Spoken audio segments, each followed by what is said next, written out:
ప్రధానంగా నీటి సమస్య పాకిస్తాన్ కు సంబంధించి ఏదైతే సింధు నది ఉందో ఇటు చైనా, భారత్, పాకిస్తాన్ మూడు ప్రాంతాల్లో కూడా ఇది ప్రవహిస్తూ ఉంటుంది. ఎక్కువగా పాకిస్తాన్ లో దీని సింధు నది ప్రవహిస్తూ ఉన్నప్పటికీ కొంత ఇక్కడ నుంచి సింధు నది సంబంధించి మెయిన్ బ్యారేజ్ అనేది కూడా ఇక్కడ భారత్ నుంచి వెళ్లాల్సి ఉంటుంది. దానికి సంబంధించి జమ్మూ కాశ్మీర్ లోయల నుంచి జేలం నది కానీ మరోవైపు సింధు నది, జేలం నదికి సింధు నది ఉపనది ఈ రెండు కూడా కలిసి పాకిస్తాన్ లో ప్రవేశిస్తే అక్కడ నుంచి అరేబియా అక్కడున్న సముద్రంలో ప్రధానంగా పాకిస్తాన్ సముద్రంలో కలుస్తూ ఉంటాయి. అయితే దాదాపు 3000 కిలోమీటర్ల పైకి కూడా ఇది ప్రయాణించి అక్కడ పాకిస్తాన్ లో ప్రవేశిస్తూ ఉంటుంది. కానీ ఇప్పుడు జేలం నదికి సంబంధించిన నీటిని కూడా వెళ్లనివ్వకుండా అడ్డుకోవాలని కూడా భారత ప్రభుత్వం యోచిస్తోంది. ఇప్పటికే నీటి కష్టాలతో కొంత ఇబ్బంది ఎదుర్కొంటుంది, ఆర్థిక ఇబ్బందులు ఎదుర్కొంటుంది. మరోవైపు సొంత దేశాల అంతర్యుద్ధం ఎదుర్కొంటూ ఉంది. అంటే ముప్పేట దాడి అనేది కొనసాగుతోంది.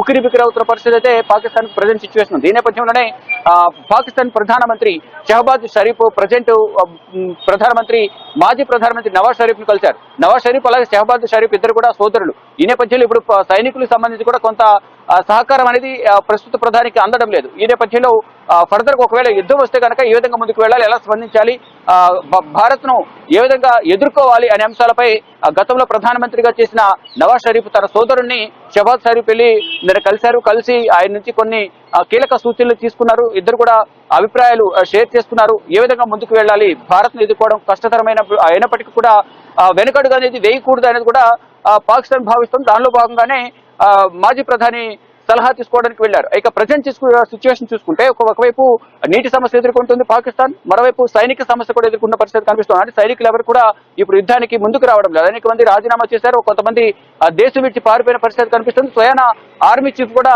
ఎక్కడ కనిపించిన దాఖలాలు కనిపించడం లేదు. అయితే మరోవైపు ఎవరైతే రిటైర్డ్ ఎంప్లాయీస్ ఎవరుతున్నారో ఆర్మీ ఉద్యోగులు వారిని తెర మీద తీసుకొచ్చి యుద్ధం చేయాలనేది కూడా వారితో బలవంతంగా కొంతమంది యువ సైన్యాన్ని తయారు చేసే యోచనలో కూడా పాకిస్తాన్ ప్రభుత్వం. దానికి సంబంధించిన వీడియోలు కూడా వారు ఫైర్ చేస్తున్న వీడియోలు, ట్రైనింగ్ ఇస్తున్న వీడియోలు కూడా సోషల్ మీడియాలో వైరల్ అవుతున్నాయి. బలవంతంగా తీసుకొచ్చి వారి చేత ట్రైనింగ్ ఇస్తున్నారని ఒక ప్రచారం కూడా జరుగుతుంది. కానీ దానికి సంబంధించి అధికారికంగా తెలియాల్సింది. కానీ పాకిస్తాన్ కు సైన్యం లేక బలహీనంగా ఉందనేది కూడా ప్రధానంగా అర్థమవుతుంది. ఈ నేపథ్యంలోనే గత అనుభవాలు మనం చూసుకుంటే కనుక గతంలో నవాజ్ షరీఫ్ ప్రధానమంత్రిగా ఉన్న సందర్భంలో అప్పుడు సైనిక అధికారిగా ఆర్మీ చీఫ్ గా ముషరఫ్ ఉన్నారు. ముషరఫ్ ఉన్న సందర్భంలో ఇద్దరి మధ్య అభిప్రాయ భేదాలు ఉండడం, క్రమక్రమంగా ప్రభుత్వంపై ఆధిపత్యం అనేది సైన్య బలం పెరగడం, క్రమక్రమంగా ఆ బలాన్ని ప్రభుత్వం ఏర్పాటు చేసే దిశగా కూడా ముషరఫ్ వ్యవహరించారు.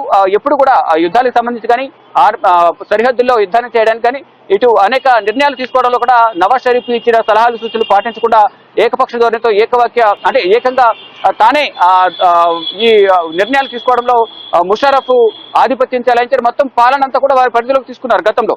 అలా పదవీచ్యుతుడైన నవాజ్ షరీఫ్ తర్వాత ప్రధానమంత్రిగా గత ఆర్మీ చీఫ్ ఎవరైతే ముషరఫ్ అప్పుడు ప్రధానమంత్రి అయ్యారు, పాకిస్తాన్ ప్రధానమంత్రి అయ్యారు. తర్వాత అప్పటి సిచ్యువేషన్ మళ్ళీ ఇప్పుడు రిపీట్ అవుతుందా అనే అనుమానాలు కూడా తాజా పరిణామాలు చూస్తుంటే అర్థమవుతున్న పరిస్థితి కనిపిస్తోంది.